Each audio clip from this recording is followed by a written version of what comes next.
Speak, but my name is Bethany Lambert. I'm from Day Spring UMC in Tempe, and this is our third session on questioning the death penalty, and quite timely, sadly. So much for us to think about and talk about. I want to announce to you that reminder that next Thursday on the 19th, Sister Helen Prejean herself will be with us live, as you can be live with Zoom, and speaking with us. So you might, you certainly don't want to miss that, but you might encourage others that if they would like to come for that as well. You don't have to come to every session at all anyway. But so that is next Thursday at 6:30. And another thing we would like for her presentation is some questions from us as to what people might like to ask her. I encourage you to have a piece of paper here tonight anyway, or as we listen to these, because ideas come through and thoughts of what she'd said. And so if you have a question or two that come up that you can send us, I guess send them to Billy, correct? Or Paul, and we'll compile those and have questions at hand for next week. She will speak in a lecture format for about 40 minutes or more, and then we will have some questions to ask her as well.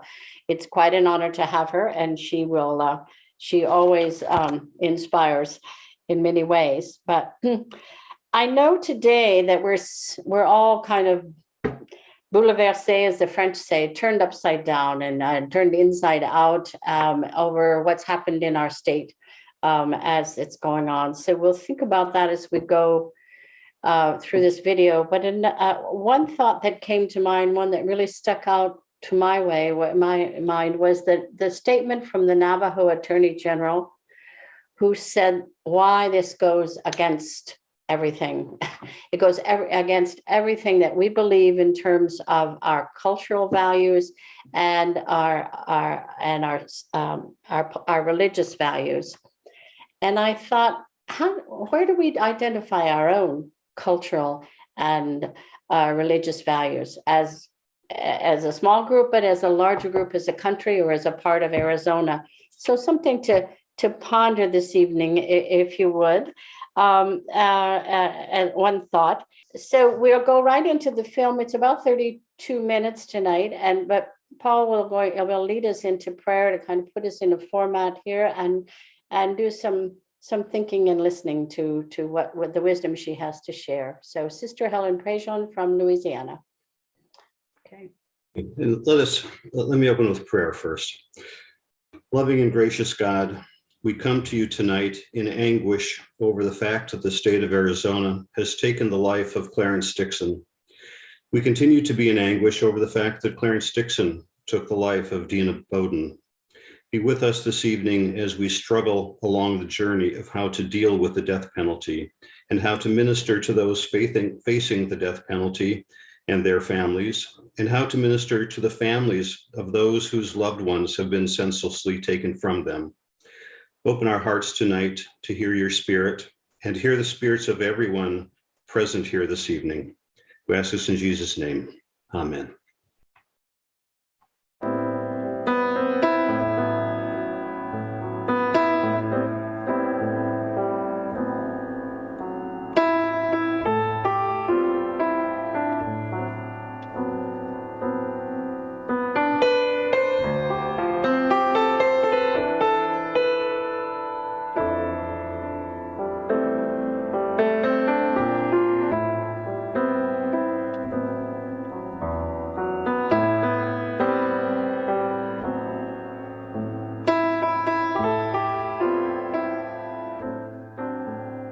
Compassion, I do believe, was the driving force in Jesus's life. And I have found myself now on that same path.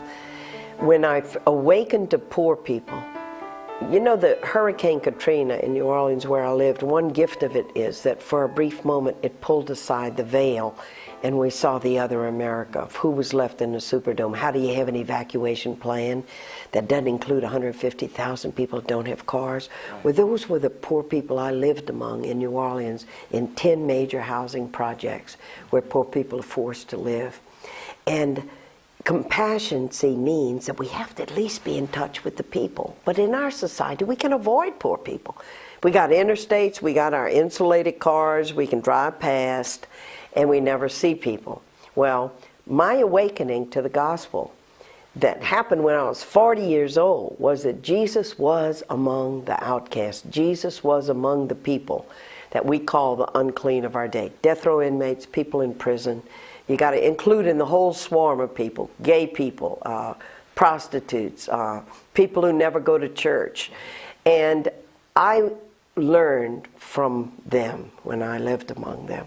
Compassion means that as I then got involved with people in prison, people on death row, and then I got involved with people who had done unspeakably terrible crimes, which horrified me.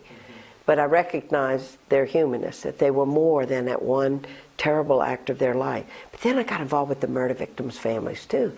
Found out people stay away from them too. Their pain is so great. We treat them like pariahs. Compassion was the only thing that could bridge both ways. So the story of Jesus that I tell was my own awakening to a much deeper dimension of the gospel. And the quotes of Jesus, the teachings of Jesus, by their fruits you know them. Not everyone who says, Lord, Lord. Jesus took religion and finally pushed it into the ultimate test. How do you love your neighbor? And the first epistle of John, where he says, no one has ever seen God but those who love the neighbor. And if we hate, no matter what we profess, and hate doesn't mean necessarily that you go and you say, go kill these people. Hate means ignoring. I think Rollo May said the opposite of love is not like hate, kill you, but ignore you. And that's what I do with audiences. I take them with me on my journey, because I know the American people hardly ever think about the death penalty. We're outraged over crimes. I understand the outrage. But who do they have to take them? All they get is sound bites on TV. And that's what I did in Dead Man Walking in my book. It's the way Tim Robbins and they constructed the film. It's to take people on a journey. And my second book, Death of Innocence, take them on a journey, take them with me. And when you love people and you care about people, you say to people, look, we got an hour together. Let me tell you what happened to me. The grace of Jesus that I have experienced on this road sometimes has come to me through a death row inmate, sometimes has come to me through murder victims' families who've been thrown into the fire. Their only son was killed, like Lloyd LeBlanc, who's the hero of Dead Man Walking. And I've learned in writing books and being on the road talking that you take people with you on the journey. And I got to take you to an important part of this journey, which is the victims' families. And you got to know I made a bad mistake when I was visiting with Pat, and then I found out about the crime. You can't visit with a human being. You know that he's more than the worst thing he's ever done in his life. You can see the goodness in him. That I knew he had done a terrible crime, but I didn't know what it was yet. And I'm visiting with him and with his brother, who got a life sentence for the same crime. And then I went over to the Prison Coalition office one day, and I said, could I see some background on the Sonia case? And they say, yeah, sure. And they take out all those mild-looking manila folders with Sonia case, and I opened up the one on the top of the heap, and they're looking at me. On the front page, in their prom outfit, smiling, are two teenage kids. Loretta Bourque was 18 years old, and David LeBlanc was 17. And then the terrible headline, teenagers found murdered. And I'm going to use the image of the cross, because there are two arms on this cross. And believe me, the gospel of Jesus stretches us. Our culture tells us, choose sides. If you want to be on the side of the perpetrator, when you go into a pardon board hearing in Louisiana, they're public, you actually decide, you sign the book, what side you're on. For death, you want the state to execute, or for life. Our culture says, if you don't want the death penalty, then you must be against the victims' families. You're betraying victims' families. Because they tell us that's the only way to really honor a victim that has been killed, is to ask for the death of the one. That's equal justice. And when I see the picture of these kids in this paper, and I realize that Patrick Saunier and his brother have killed 2 teenage kids, and I think of the parents. I went, this is every parent's worst nightmare. Their kids went to a football game on a Friday night, and afterwards they were in an abandoned place near a sugarcane field. And their bodies are found near that sugarcane field with the story of these 2 brothers who were in the vicinity rabbit hunting, and they had guns, and they had done this with other teenagers, approached the car. It was a lover's lane, and they tell the kids that they work for the people. They're security guards for the people that own this property, and the kids are trespassing. And what would your parents think if you were here and what you were doing here? We're going to take you to the people that own this property, and your parents are going to be very upset with you. And they've got guns, and the kids are scared. And that would lead to, well, tell you what, if the girl has sex with us, we won't report you, which is rape, and with guns, aggravated rape. 5 other teenage couples had come forward when David and Loretta were found killed. And I read this, and now I know what they did. And the first thing, the outrage we talked about earlier, 2 teenage kids found lying face down. Lloyd LeBlanc, the father of the boy, David told me that for years in church he couldn't kneel behind teenage kids and look at the backs of their heads, because that's where his son had been shot. The outrage, and for me, a guilt. I'm the spiritual advisor to the 2 people who killed these people's kids. And then there was an impulse. There was I ought to go see them. I ought to call them. I ought to do something to tell them I'm sorry about their kids. But I was scared. I'm going, they're not going to want to hear from me. They're going to be angry at me. I'm just going to increase their pain, and I stayed away from them. It's the worst mistake I ever made in my life. And I met them at the worst possible time. The pardon board, where it couldn't be more polarized, because then it's the last step before execution, and you walk into that public hearing, and you got to declare what side you're on. Everybody there in the room, except for me, 1 lawyer, and 1 psychiatrist, wanted to see Patrick Saunier die, and the victims' families were there. Remember, they've been told by our culture, this is the way we're going to honor your dead child. Now, hopefully you won't have to wait too long, but you're going to get to sit on the front row, and you're going to get to watch as he's executed, and this is how you honor your dead child. We're going to do this for you because we so care about your child. And here are the victims' families caught in the currents of this river, and they're there, and I'm there, and we meet. And the girls' parents, the Borks, were so angry at me.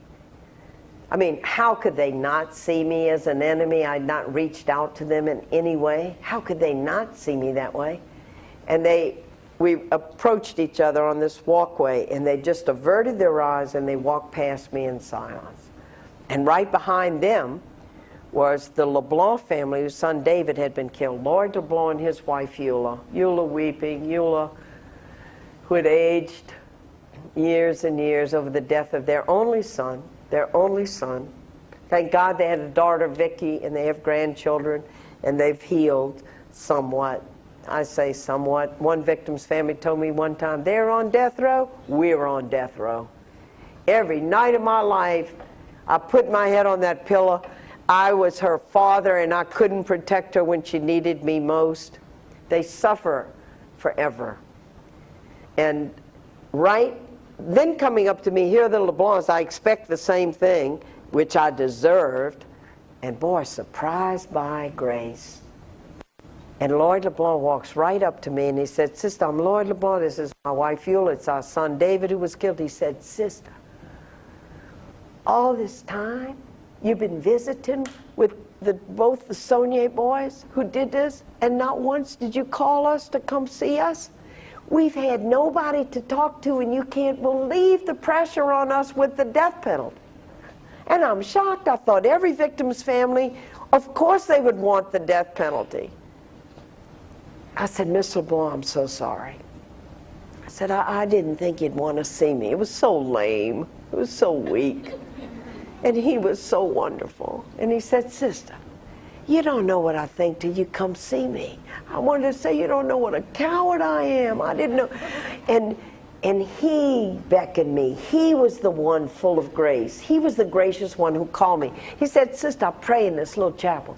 Come pray with me sometime. And I did. And when we were kneeling alongside each other in this chapel, keeping vigil before the Blessed Sacrament from 4 to 5 in the morning, and we said the rosary, we said the sorrowful mysteries of the rosary, remembering the passion and suffering and death of Jesus. And here's this man kneeling by my side and praying, and his son and his passion and his agony in the garden and his being killed by violence. And I'm praying alongside him. And when he said the intentions of the rosary, I knew his heart. Because he prayed for everybody. He prayed that David would be at peace with God. He prayed for his wife, who cried for 3 years. They had to move the house from the house where David had grown up because everything was filled with memories. They had to move David's grave from a family plot in Thibodaux, Louisiana, over close to the house so Eula can visit his grave, which he still does every day of her life. It's been 20-something years. And they had been through this. And he prays then for the Bourke family, and then I hear him praying for Pat Saunier, for Eddie Saunier, for praying for Mrs. Saunier, who couldn't even go grocery shopping in the town. And when we put that laser beam of hatred and say this person can be cut out from the web of life and killed because of their crime, we don't think, but don't hate his mother. Don't hate his brothers and sisters. And Mrs. Saunier, she overheard people in the grocery saying, there she is, that white trash woman whose sons killed the Bourke and the LeBlanc children. And so she withdraws from the community. She gets other people to do her shopping. She draws her blinds. People are cutting up dead animals and throwing them on her porch. How do you have hatred in the community crystallized, distilled, legalized, and say don't hate the mother? The 300 plus executions that have gone on in the Texas killing chamber, there is a part compartmentalized with a glass where mothers stand and watch as the state kills their kids. And when you bring in the death penalty in society, this is what it means. Mrs. Saunier heard somebody on her front porch one day, and she looked out and there was a man and he had something in his hands. And she looked very carefully. And then she went to the front door and she opened it. It was Lloyd LeBlanc, and he had a basket of fruit. And he gave it to her. And he said, Mrs. Saunier, I know you've been having a hard time in this town. I'm a parent too. And as parents, we never really know what our children might do. I don't hold you responsible for what your boys did to our son. And here's my phone number, and if you need me, you call me. I learned alongside Lloyd LeBlanc what it means to live the gospel of Jesus. I'm not the hero of Dead Man Walking. I'm the storyteller. Lloyd LeBlanc is the hero of Dead Man Walking.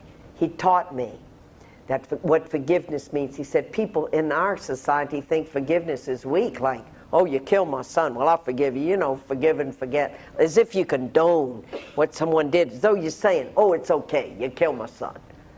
Condone? He said, every time David has a birthday, we lose him all over again. Condone? But he said, you know, Jesus said to forgive. And I'm a loving man, I'm a kind man, I love being kind to people. And they killed my son. And if I let that hatred and that bitterness get in my heart, they were going to kill me, and I wasn't going to let them kill me too. I'm going to do what Jesus said. And he set his face to go down the path of forgiveness, which is never one act. It's a path. And he's on it. I had dinner with him and his wife 3 weeks ago. They will always grieve the loss of David. But there's laughter around the table now, and the grandchildren are there now. And they're making their way down the road. And they are our witnesses. As it says in the letter to the Hebrews, we have a cloud of witnesses. We have them. We have them right here. in our country, in our state, right in our county. People who have been through this fire and who show us the way. My journey was, I got involved with the poor, and I wrote a man on death row. His name was Patrick Saunier. And I wrote my first letter in 1982. I never dreamed they were going to kill this guy. I mean, I want to just talk for a little bit about the sneakiness of God. Because I was coming out of Hope House, out of the Adult Learning Center on St. Andrew Street, and a friend who worked in the Prison Coalition office, he was coming out, and we were like two little ants, and we bump into each other. He has a clipboard, he has a project going on. Anybody he saw that day, he's asking them, hey, you want to write somebody on death row? Hey, Sister Ellen, you want to write somebody on death row? I said, sure, I could do that. I could write letters. I think that's all I'm going to be doing is writing letters. I mean, I don't think they're going to ever kill this guy. We hadn't executed anyone in Louisiana since the 60s. You hadn't either. There was an unofficial moratorium that started in the 60s when people were questioning the war in Vietnam. And I think I'm going to write him letters. And you know what the problem was? I wrote him a letter, and he wrote back. And it all happened from that encounter, that personal encounter between two human beings. And then everything unfurled from that. I mean, we have a maxim in our community, never leap ahead of grace. I used to be a leaper. Boy, I'd leap, and sometimes it was with grace, and sometimes it was not. But boy, this one, I'm following carefully. I'm going to write letters. He writes back. I realize he has no one to come and see him. How many times had I meditated on Matthew 25? I was hungry and you gave me to eat. Well, at Hope House, we actually are helping people get food. I was a stranger and you took me in. Well, at Hope House, we actually were getting vouchers for people who were homeless. I was in prison and you came to me. And suddenly the words are off the page, and suddenly the words, I know they're meant for me. And that he was all alone and condemned to death and had no one to visit him. And suddenly I get it. And I write him a note, Pat, I'll come see you sometime. He's so excited. Someone's going to come visit him. A visit on death row. Wait, when you wake up in the morning, you're in this special section of the prison. You know, in New Mexico, no, in Oklahoma, the cells are underground. The men call them the tombs. Because once you're condemned to death, it's everything that goes with that. You're considered the disposable human waste of society. You're not considered fit to live. It's been decided by this society that you can be put to death, that you are so evil. And suddenly someone says, I will come and visit you, to get a visit. And he's so excited, and he sends me the papers. Here, you got to fill this out. And so, you know, and they had these different categories for visitor. Girlfriend, friend, relative, spiritual advisor. And he says, I'm a Catholic, you're a nun. You be my spiritual advisor. Spiritual advisor, I'll write it on down, send it in. And I never dreamed 2.5 years later, he's going to be killed and electrocuted to death, and midnight in the electric chair, and then at 5:45 in the evening, everybody's got to leave the death house except the spiritual advisor. Who's going to be me? And that I will walk with him, and that I will read from Isaiah 43 to him, that he knows his dignity. I have called you by your name, you are mine. If you go through the fire, you will not be burned. I will do that, and I will be saying to him, Patrick, when they do this, you look at me, look at my face, and I'll be the face of Christ for you. You can't die without seeing a loving face. I'll be there for you. And I had the strength inside me. You know, Hemingway used to say that courage was grace under pressure, and it is. Grace, but it comes when we need it. When I was with him in that death house, if my mind went ahead and thought of what was coming, I started coming unraveled. I had to live in the present moment there with him, and he's there in the present moment with me, and he's trying to protect me at the end, just going, Sister Helen, you can't watch this. You can't watch it because it could really scar you to see this. They were going to pump 1,900 volts of electricity into his body 3 times. And it's because he cares about me, because 2.5 years of visiting and accompanying him on his spiritual journey. And I said, Patrick, I don't know what it'll do to me. I've never done anything like this in my life, but I know this, you're not dying alone. And you look at me, and he did. And I've had 5 other human beings look at my face before they were killed. It's not to make them heroes. I'm just as horrified today at the crimes they did as I was then. But boy, when you watch it and you see, here's a human being. And when I had that chance to dialogue with Pope John Paul about the death penalty, I said, Your Holiness, when you walk in with a human being, is it only the dignity of the innocent that we uphold? You're walking with a human being who's shackled hand and feet. He's been rendered defenseless. He's been sitting in a cell 15, 20 years waiting for this moment, anticipating this moment. And he says to you, Sister, please pray that God holds up my legs. There is no dignity in this death. Is it only the dignity of the innocent that we uphold? And when you would read in the catechism, it would say the inviolable dignity of innocent human person. What about the guilty? And there's going to be a change. There's a change that has happened in the development of Catholic teaching on the death penalty. I was one part of the dialogue. Many people were part of the dialogue. Bishops in many different countries. Boy, the bubbles were coming up in the pot. Dialogue is never just one great big fat bubble comes up in a pot. You got a lot of little bubbles. When the water starts boiling, all those little bubbles in the bottom of the pot, and they come up and they come up. And we're a living community. And experience and dialogue is what makes us grow as a body. And I was part of that with the Holy Father. See, the Pope had pushed the death penalty to the very edge in his encyclical, The Gospel of Life. But boy, he left a big old loophole in that encyclical. Now I'm reading it, and I'm happy, and I'm looking at what he said. The death penalty should be rare, if not non-existent, because we got prisons. I mean, part of the rationale for the church upholding the death penalty all those years when Thomas Aquinas and Augustine and all those people favored it, that was the only way they had to protect society from violent people. But when you get prisons, you don't have to kill people anymore. And the Pope recognized that in the Gospel of Life. He pushed the death penalty clean to the edge. But then he left this great big old loophole in there and said, but in cases of absolute necessity, the state can execute.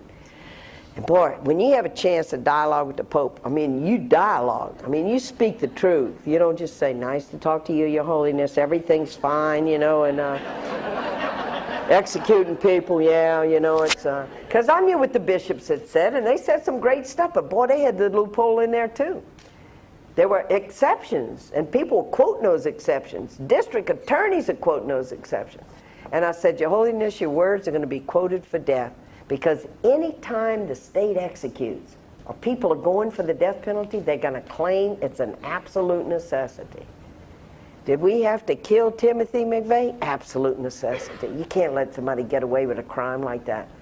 But then you go to individual murders, absolute necessity. And our DA, providentially, practicing Catholic, went for the death penalty in Orleans Parish every chance he got. And he quoted the Pope's encyclical, being a good Catholic man that he was. And he said, like the Pope says, absolute necessity. We can't get enough death penalties. They're too rare. The juries aren't giving them. Every one we get's an absolute necessity. And I could put that right in the Pope's lap. I said, your words are being quoted for death. And what they did, and then Cardinal Ratzinger announced this change in the Catechism of the Catholic Church, the teaching that had been holding for 1,700 years. The way they changed it was they changed the criterion they had used for 1,700 years to determine when the state could execute. And it was for grave or grievous crime. Remember, we began this for the worst of the worst? But when you put in the state's hand to determine what is a grave or grievous crime, in Nigeria, a grave or grievous crime is if you commit adultery. And they stone people to death for adultery. If you ever go into the airport in Malaysia, grave or grievous crime, absolute necessity, is if you bring in drugs into the country of Malaysia, death penalty. And they warn you, I mean, in the airport, you bring in drugs, you get the death penalty here. How do you let state governments determine grave or grievous? And they cut it out of the catechism. They cut out the criterion we'd used for 1,700 years. So if you think of it like a table, the state has a right to execute, but it's resting on two legs. And one is the right of society to defend itself. Pope knocked that one out. And then for absolute or for grave or grievous crimes, they knocked that one out. And if you state it conversely, in other words, no matter how grave or grievous the crime, we are not to kill our fellow human beings because we have a way to keep ourselves safe without committing violence. And we got to join then the UN international community, the UN Universal Declaration of Human Rights, Article 3, right to life, Article 5, no one shall be subjected to cruel and degrading punishment and torture. The Catholic Church came on board with the human rights community. And in the Catholic community, the first one to see this was Pope John the 23rd in his encyclical Pacem in Terris. He pointed toward the UN Declaration of Human Rights and said, this is the beacon we must follow. And when faith and human rights, upholding the dignity of human life, come together, we have a very powerful force. And I told this story in Death of Innocence. You have the whole thing of the dialogue with the Pope, and it happened through a man, Joseph Odell in Virginia. The Italians got involved in this case. I'm going to tell you what. You get the Italians involved in a case, and you got something on your hands. The governor of Virginia, where Joseph Odell was on death row, got 10,000 faxes, emails, phone calls, don't kill Joseph Odell.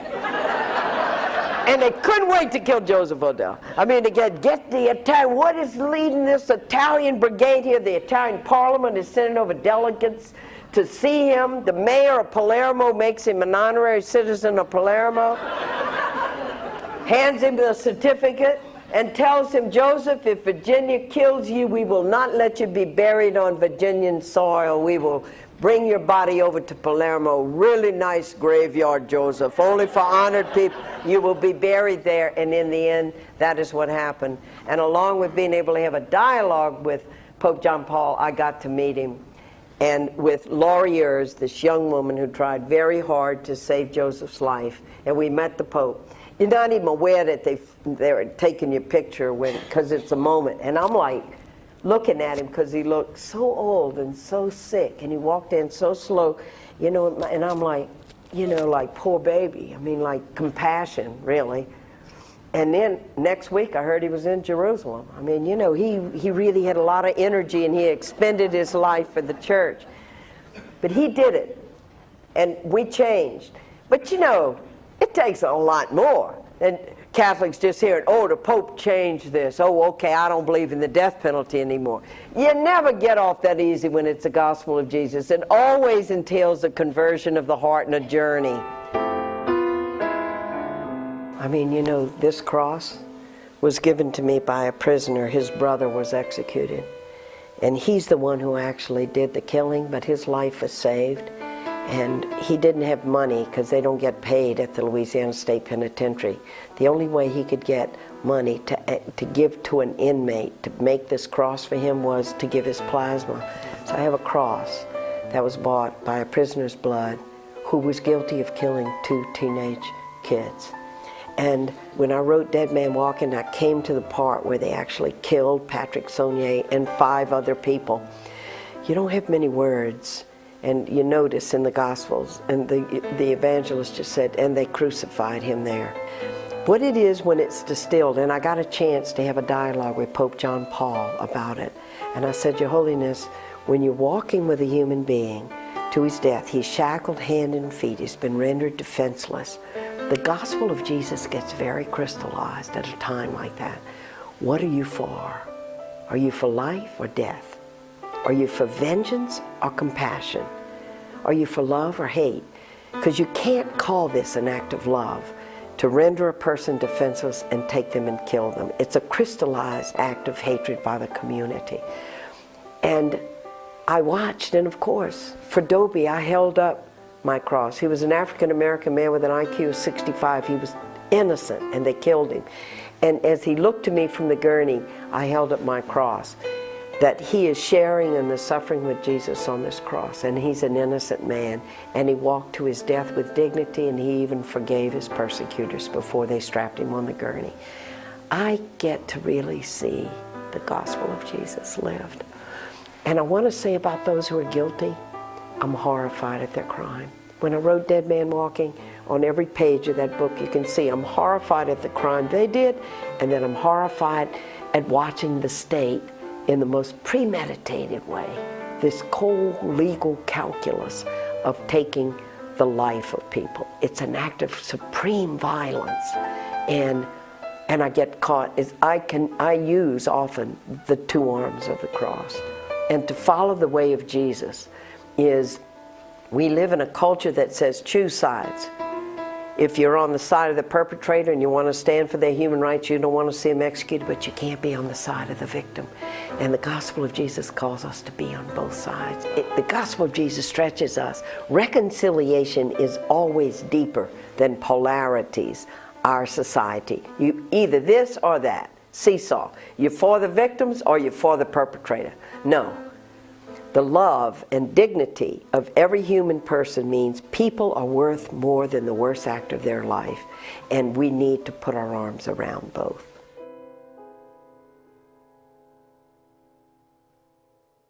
Okay, thank you. So, yes, reactions. How many of you have seen her before? I mean, her other series of hers. I know you've been on this a little bit. You know her. Okay, how many of you have read some of her work? Okay. She continues to be, these are older, but they're not aged at all, are they? I mean, everything that she has, the wisdom is certainly there. So reactions from today or yesterday and our right here in our state. So, or the combination of those. So, okay, Nancy? Well, one thing,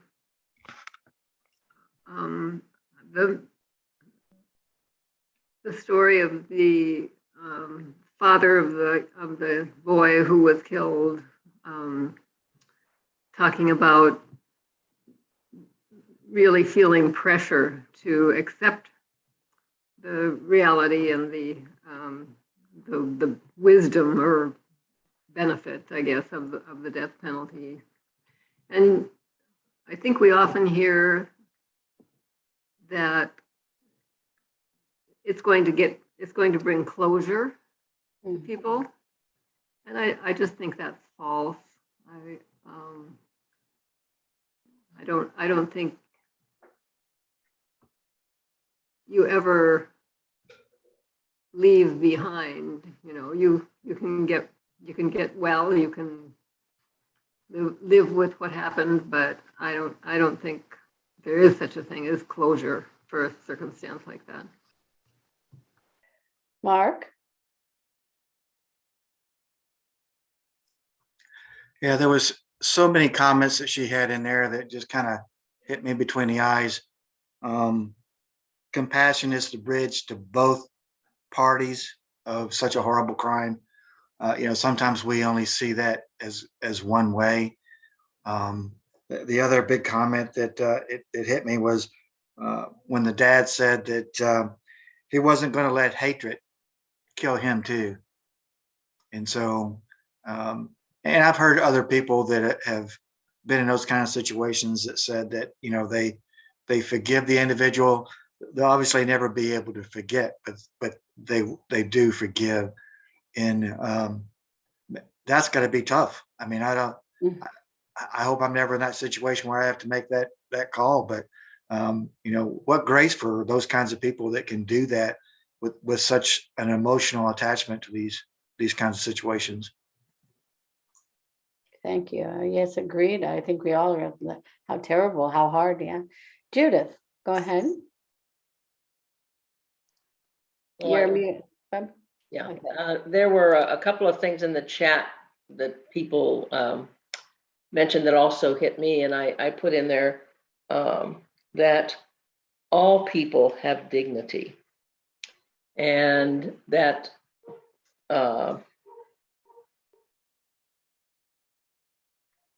that one terrible act that is not, in other words, one person should not be defined by one terrible act. But I think out of that, what really impressed me the most was her talking about how society totally goes against the family of the perpetrator. That it's the family's fault that they're white trash or whatever, they didn't bring their kids up right, and we need to be more compassionate than that. We don't know what went on in that family. We don't have any idea what was happening, and so we really can't be the judge, jury, and executioner of that. We need to show the compassion.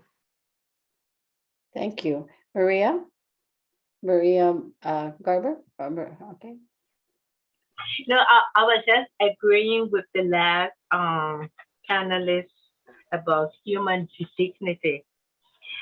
And it really touched me when she said that,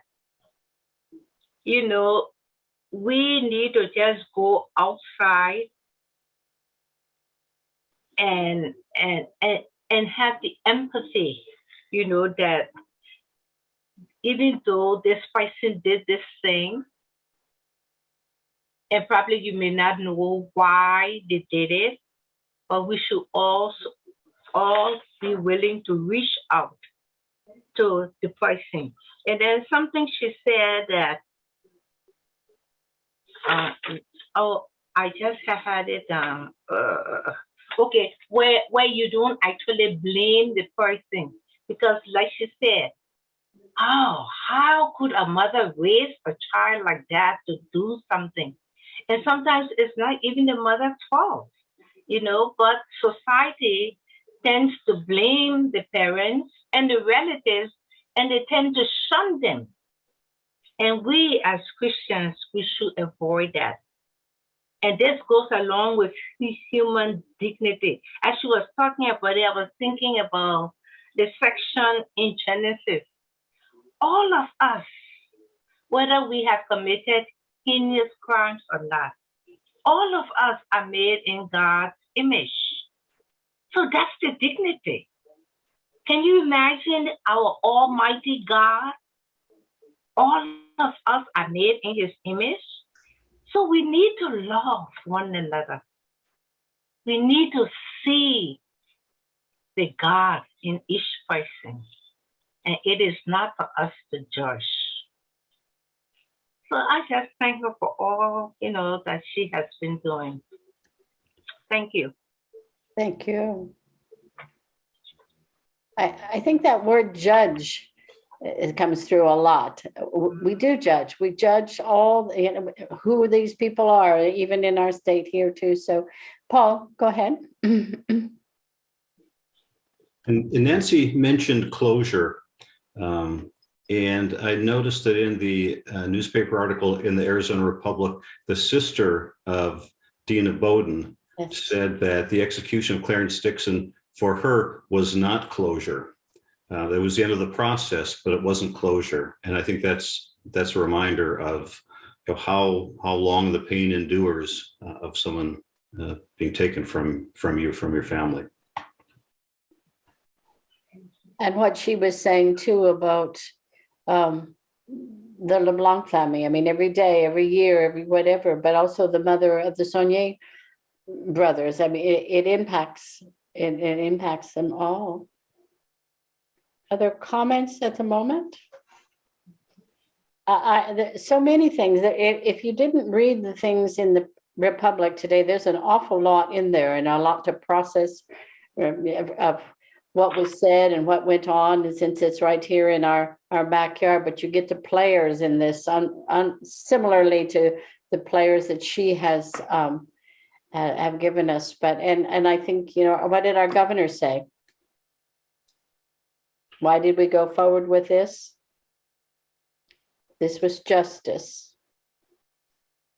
And that's who we, the bigger we as a country are. I mean, that's one of the things to be concerned about. Billy, go ahead. Again, thank you everyone for coming tonight, and please share these links widely. I know Ed Casper knows, some of you are on my Facebook page. I had posted in detail about the execution, and nearly 100 people commented, most kind of where we're at, but there were others who were not where we're at.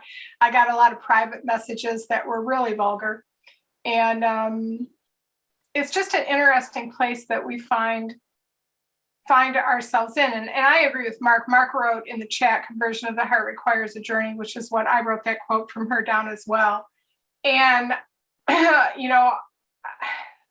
what is the journey that people have to travel through to at least abbreviate their hatred?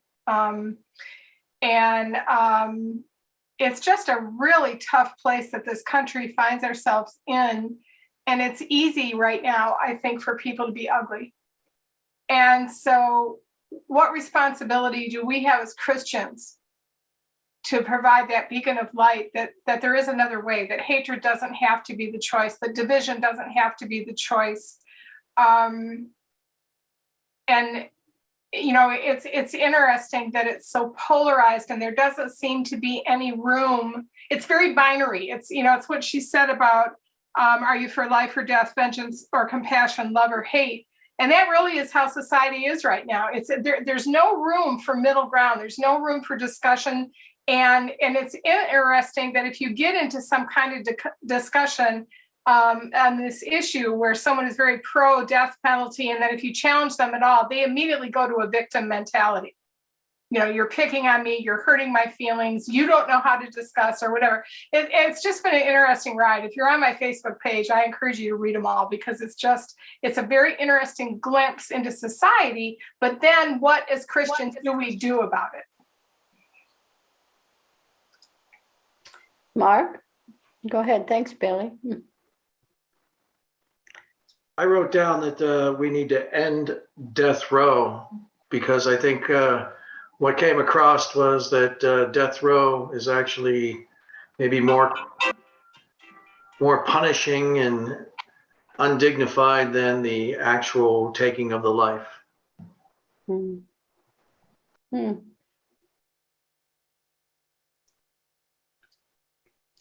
Thank you. It's certainly a lengthy time on there, a long time. Myrna? And which one of you? Jim, Okay, go ahead. I was interested in her comment about the fact that when they're on death row, that they're put in the basement. And it brings to attention, not only are people put in death row, but they're also incarcerated in ways that are demeaning. And I know that people think, well, they shouldn't be in a country club environment, but certainly we could deal with people who are on death row or even life imprisonment in a much more humane way. That's not the way I would want to be treated or want them to be treated.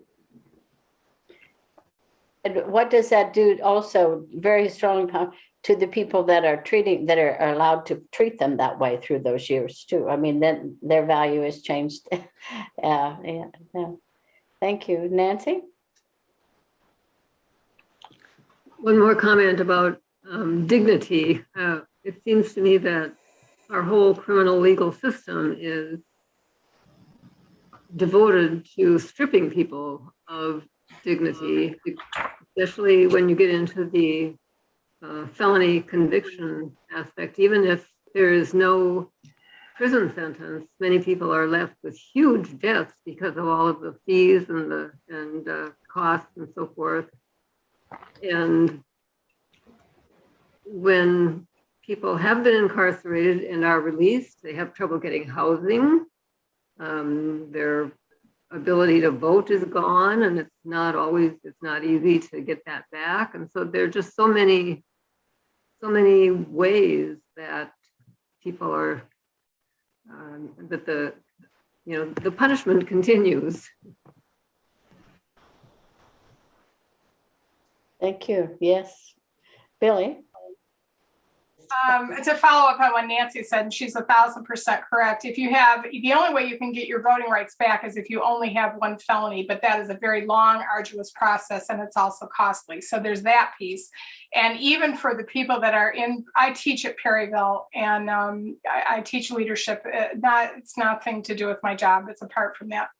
And the women that myself and Paul, he does as well, that we've met, they're stripped of their dignity real early on. And you know, Lord only knows what happens with the guards, and some are very good COs, some are not.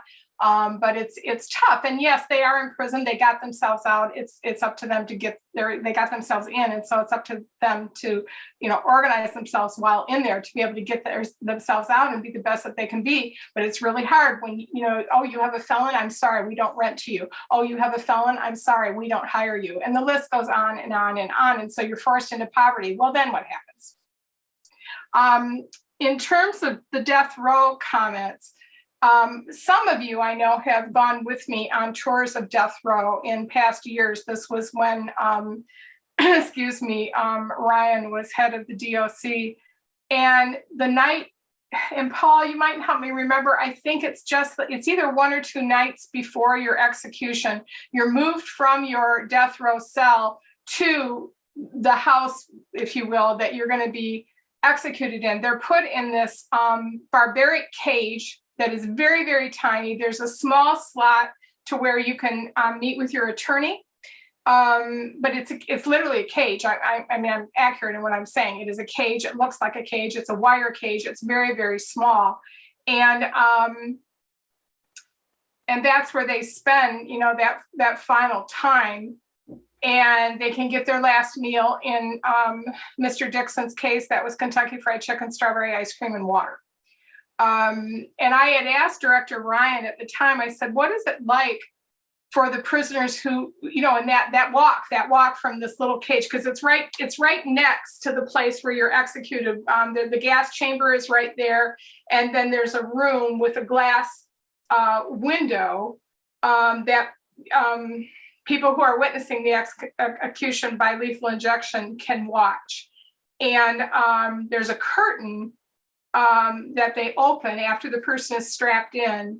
And this execution was actually mic'd. That is different for Arizona. That was not the case before.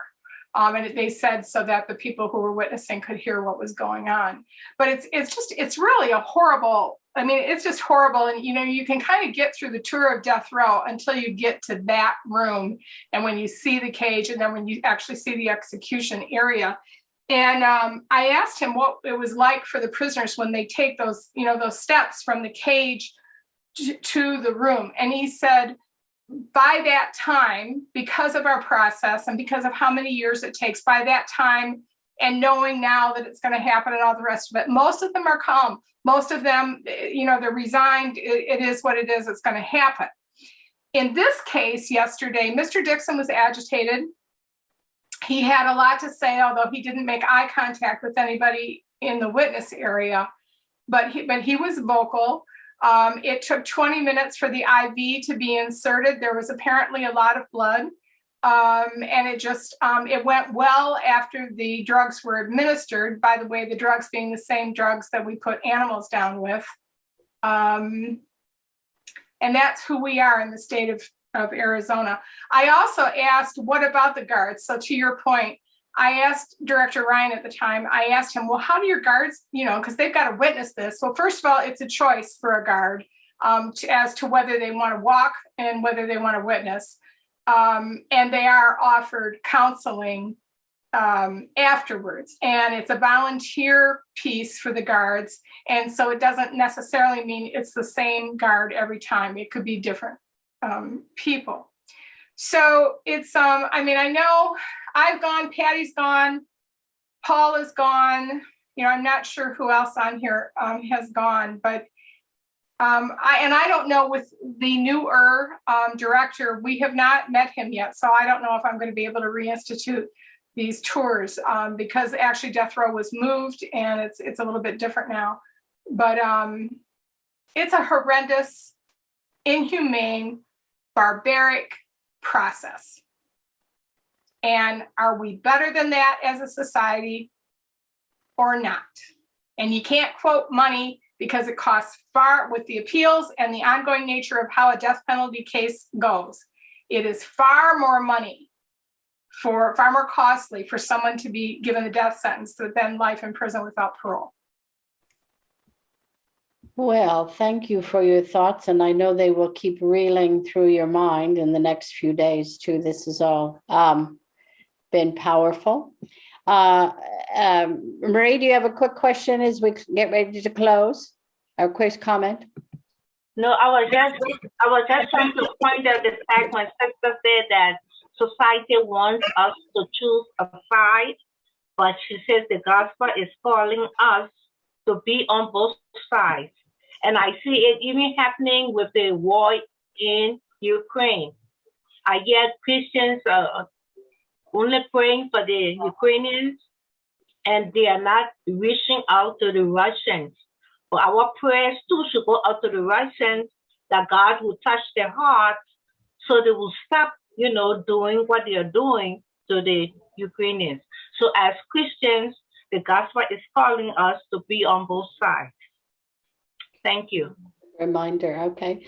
Billy, you have one more thing, and I have just one final close, and when we're through, go ahead. Yeah, and we can run over if we need to. Sabrina posted a really good comment in the chat. Sabrina, do you want to address that a little bit?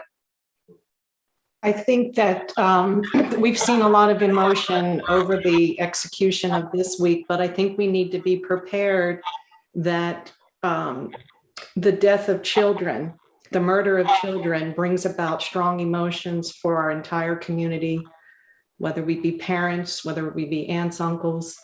And so the victim of the upcoming execution in June with Frank Atwood, I think that's out of Pima County, was an 8-year-old girl. So that will bring out a lot of emotion. And many times we seek the answer of why did this happen? And I'm a lawyer. I do not handle death penalty cases, but I knew a prosecutor who's now retired, and he did death penalty prosecution, and he worked with victims. And many times the victims' families just said, why? And his answer always was, there probably isn't a why that will make any sense out of what happened to your child. And if there is a why, do you really want to know? Yeah, at the vigil the other night, Sabrina, you might need to help me. Former public defender Dale, is it Bash or Paul? Help me out. Bash or Bash or something like that. Yeah, B-A-I-C-H. Yeah, B-A-I-C-H. And he was there, and he talked about that. I'm wondering, and maybe people don't want to answer, but for some people, it's like they're basically against the death penalty, but when it involves a child, it gives them pause to think about it. Is there anybody here that's of that persuasion? Just raise your hand if you are. Yeah, when it's a child, it does give me pause, at least to think my thoughts through. Becky, go ahead. We're talking about the execution, and it seems like they are going for it, no matter what we say. But how can we, everybody's talking about how inhumane they are. How can we make them humane for these prisoners that are facing that and going through with the execution? I agree that it is inhumane, but if we are going to continue to have them, what are ways that anyone thinks it can be made more humane? Good question.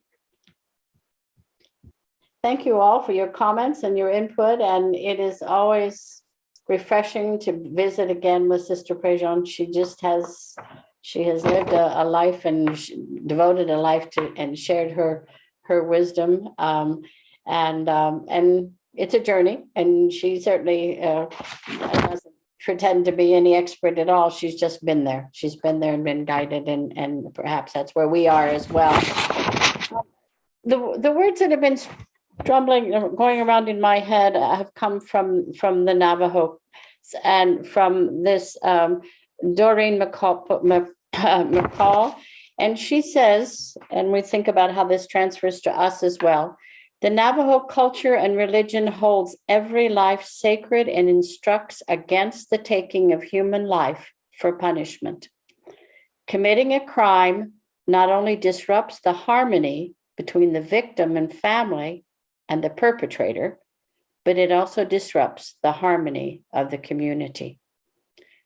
The death penalty removes the possibility of restoring harmony, whereas a life sentence holds the opportunity to reestablish harmony and find balance in our world. I leave you with that. Thank you. We'll see you next week. With sister. With sister, yes.